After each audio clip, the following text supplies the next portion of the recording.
Hello, I'm Suzanne James. Welcome to Nightshift, the program where we talk about all things voluntary assisted dying.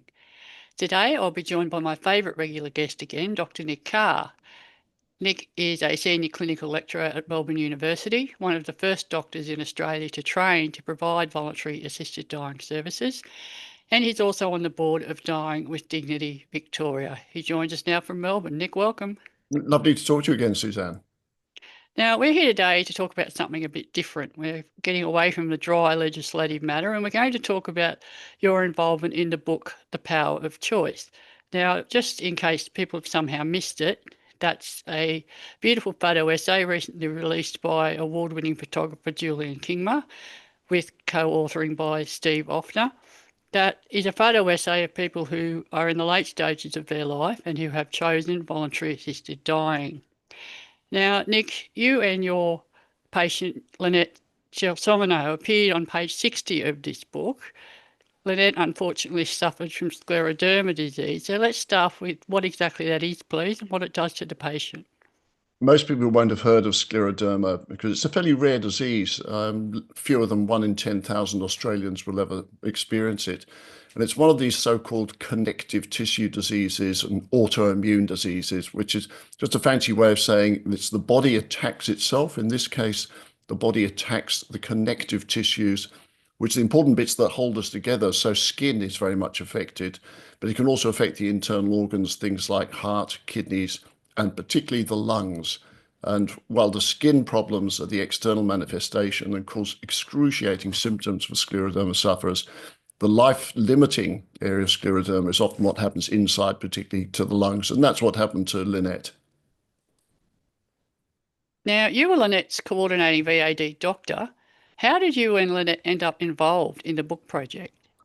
Well, wind back a little bit because Lynette was someone who had actually been known to me for a very long time previously. I was her regular GP from the late 90s all the way through to about 2008 or so. And she then moved away. So I didn't see her for it's a bit longer than that, but it was about 15 years or something like that. I didn't see her. And then I saw her name in the appointment book. And I always remembered her because she was such a lovely young woman. And her name, Lynette Gelsomino, this beautiful Italian name, unlike a name I'd come across before. So I was so delighted when I saw her name in the book. Oh, I thought she's come back. And then I went out to the waiting room to call her in. And there was this person who I didn't recognize at all because she had been this very beautiful young woman when I'd known her previously, and this hideous disease, scleroderma, had ravaged her in between times, so that she was a very unwell and very changed person when I met her. And she came back to me because she knew I was involved in voluntary assisted dying. So that's how we got to reconnect. And then about the same time I was going through the assessment process with her, Julian contacted me, introduced himself, said that he was involved in this early stages of a project, doing this series of photo essays about people going through voluntary assisted dying. Did I know anyone who might be prepared to be involved? Obviously, potentially hugely stressful for everyone. You're at the end of your life, you're going through this, and some unknown photographer wants to wander into your house and start taking pictures of you going through the process. But Lynette herself was a photographer, and when I spoke to her about it, her eyes actually lit up. She was always such an incredibly bright and positive person, and she said, "Yeah, of course I'd be involved." So that's how it began. Did she talk to you about why she felt it was important to be involved in a project at such a late stage of her disease? I think Lynette had that very, very strong artistic streak to her. She was passionate about photography. She knew of Julian, she didn't know him, but she felt that this was something which would matter to her as an artist herself, and I think to the broader community to document this experience. I think she felt it both from a personal, aesthetic, and a wider public point of view. So just to fast forward to when the photo was actually taken, in that beautiful portrait on page 60, it looks like Lynette is actually sitting in your lap and you're comforting her. She's obviously in the very late stages of her illness. That's a far cry from the basic care you'd expect from your normal GP. Tell us about that moment. What led up to that? And how did Julian pick the right time to take a photo at such a difficult moment? Julian is an amazing man. He comes into someone's life a bit like we do as VAD practitioners, often having never met someone before. Of course, in this case, I did know Lynette. But Julian has this capacity for making relationship with someone very quickly, and he does it very well. So when he first met Lynette, I was there, and he just said, "I'm just going to sit back and listen for a bit and let you two talk and watch if that's okay." Always everything with permission, very, very cautious about this. And when he started talking about wanting to take a photograph, I said, why don't I just sit with Lynette and just go through her story a little bit, and you can take some pictures as feels appropriate. So Lynette and I just started talking, and at some point it got very distressing, not in a very sort of crying, yelling, upset, but just a very emotional and personal way. And I just moved next to her and just put my arm around her. She wasn't actually sitting on my lap. It's just that by this stage she was so small and I'm quite a Yeah. tall person. I was kind of looming over, if you like. And I just put my hand around her shoulder and just gave her a cuddle. And at that moment, Julian said, "That is beautiful. Can I take the photograph?" And Lynette, of course, saw the aesthetics of the moment. I had absolutely no idea. I am not an artist, but I trusted Julian, so did Lynette, and that's where that photograph came from. It's absolutely beautiful photo. And the words by Steve Offner give all the photos in the book beautiful background, emotional context, I have to say. Now, it must have been a new experience for you to go through something like that with one of your patients, especially a patient that you'd known long term. Did you find it hard to maintain the normal professional emotional boundaries in a situation like that? Doing voluntary assisted dying care, I think the boundaries feel very different anyway. The thing that's, I think I may have talked about this in one of our previous podcasts, one of the things that I had no idea was going to happen, and which I discovered very early in doing this work, is when someone's referred to me, I've never met them before, we develop this connection so quickly because we're talking about very personal matters at the end of someone's life. We know that time is limited, and very quickly there's this potent bond connected. And it's not common that I would end up having a cuddle or something with a patient. In a general sense, that's not something that we do. But in voluntary assisted dying care, it turns out to be relatively frequent that we end up just giving each other hugs because it's that kind of level of connection, even with people I've never met in previous times. With Lynette, it was a bit different because I knew her very well from many years previously. And she's a very tactile kind of person anyway.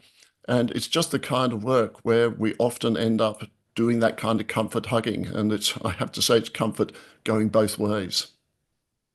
Did you know Lynette's family at all? Did you find them supportive of the process? Did she talk to you about that? I wasn't familiar with Lynette's family. I met some of her close connections through the voluntary assisted dying process, but I hadn't known her family previously, no. Now, it says in the book that Lynette unfortunately was taken to hospital and died of an infection before she was able to use the VAD medication that she had been approved for. I've subsequently discovered that that happens to a lot of people who are approved for VAD. They either decide not to or are unable to reach the point where they can take the medication themselves. How often does that happen, and how difficult is it for the patient and obviously the doctor as well, because it's such a long, arduous process to get to that point? Yes, of the people who actually get the medication that they can take themselves, so the patient administered medication, around about 25% die without using it. So it's quite a high figure. Mostly that's not because they choose not to. It's mostly because the disease, by definition, these people are near the end of their lives. Something happens, they become unwell, they either become unable to take the medication or they end up in a hospital or some other care facility. And then the disease takes its course. They have good palliative care and they die the way they might have done prior to voluntary assisted dying. I don't see this as, this is not, in my view, a problem. All the voluntary assisted dying is giving someone an option, and sometimes that option's not needed because the disease progresses, medicine does what it does very well, and the person's well looked up. For Lynette, the reason it was a pity, she wanted to die at home. She wanted to die in her own flat with the people that she knew.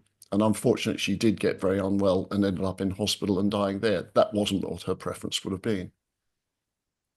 Now, on a lighter note, I have to ask you, and I'm very curious, what was it like working with someone like Julian Kingma?